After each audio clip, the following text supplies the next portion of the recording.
Halo semuanya, selamat datang di sesi bedah materi kita kali ini. Sebagai host kalian, tugas saya di sini adalah merangkum inti dari topik kita menjadi sesuatu yang gampang banget buat dipahami dan diaplikasikan.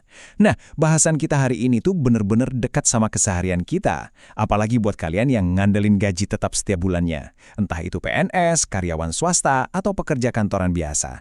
Jujur aja, ngatur gaji bulanan itu emang penuh tantangan kan? Makanya hari ini kita bakal ngebahas satu jurus rahasia yang bisa jadi penyelamat hidup di saat-saat paling sulit, dana darurat.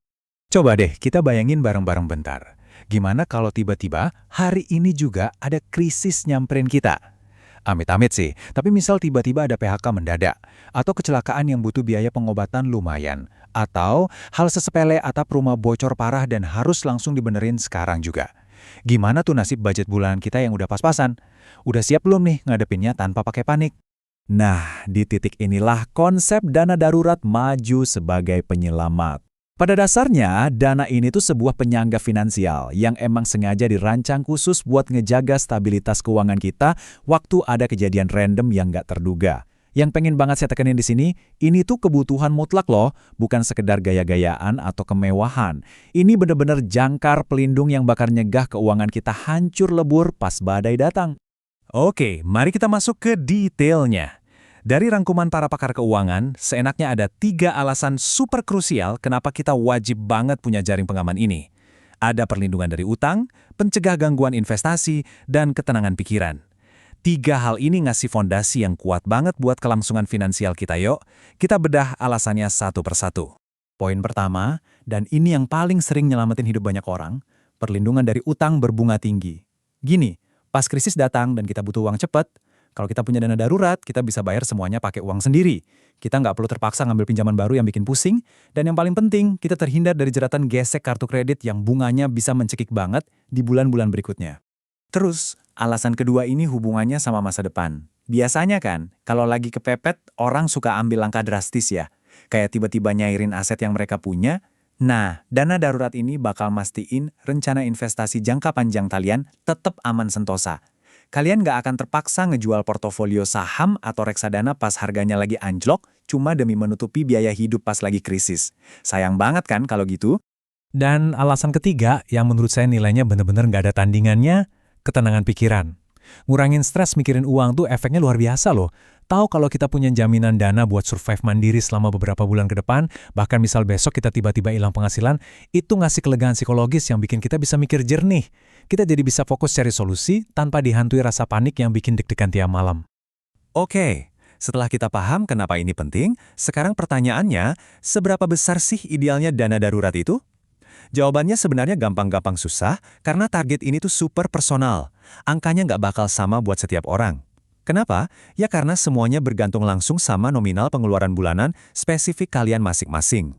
Buat ngitung patokan dasarnya gampang kok. Kebutuhan bulanan kita itu cuma gabungan dari 2 hal utama. Pertama, biaya tetap. Ini pengeluaran yang emang udah pasti dan nggak bisa dihindari, kayak uang kos, tagihan listrik, atau cicilan. Kedua, biaya variabel. Ini pengeluaran yang jumlahnya bisa naik turun, kayak buat makan sehari-hari atau bensin. Nah, total dari 2 pengeluaran inilah yang bakal jadi pijakan awal buat hitung-hitungan kita. Disinilah bagian yang paling menarik. Status kehidupan dan pekerjaan kita itu nentuin banget aturan mainnya. Kalau kalian masih lajang, single, dan nggak ada tanggungan, pakar keuangan biasanya nyaranin kita sedia 3-6 bulan dari total biaya hidup.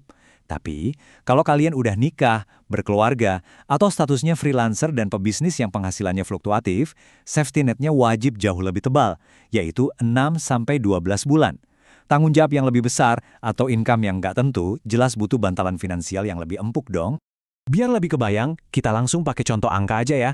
Bayangin, di skenario pertama ini, kalian adalah seorang individu lajang, happy, nggak ada tanggungan keluarga ya.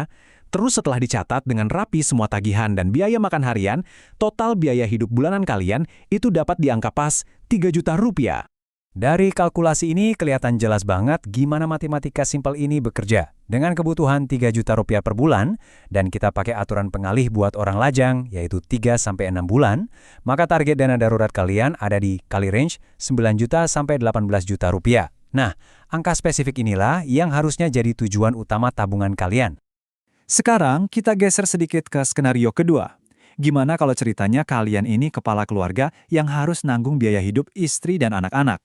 Atau kalian freelancer yang penghasilannya nggak pasti tiap bulan? Katakanlah setelah pencatatan ketat, total kebutuhan bulanan kalian itu 5 juta rupiah. Logikanya jadi makin make sense di sini. Kebutuhan 5 juta rupiah tadi langsung kita kalikan sama aturan buat keluarga atau pekerja lepas, yaitu 6-12 bulan. Artinya, target nabung kalian otomatis jauh lebih besar. Kalian perlu menyisihkan uang sampai tembus di angka 30 juta sampai 60 juta rupiah.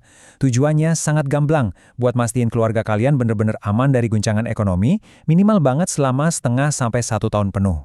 Pertanyaan paling krusial selanjutnya, kalau udah tahu angkanya dan mulai ngumpulin, uang segini banyak baiknya ditaruh di mana? Dengerin baik-baik, cuma ada 2 prinsip mutlak yang harus kalian pegang, liquid dan aman. Liquid itu maksudnya uangnya harus gampang dicairin, kapanpun krisis datang, uangnya langsung cair tanpa penalti atau proses ribet. Kalau aman, artinya jangan pernah naruh uang ini di instrumen investasi yang harganya gampang anjlok drastis. Jadi, ini dia 2 tempat penyimpanan yang paling direkomendasiin para pakar. Pertama, rekening tabungan khusus.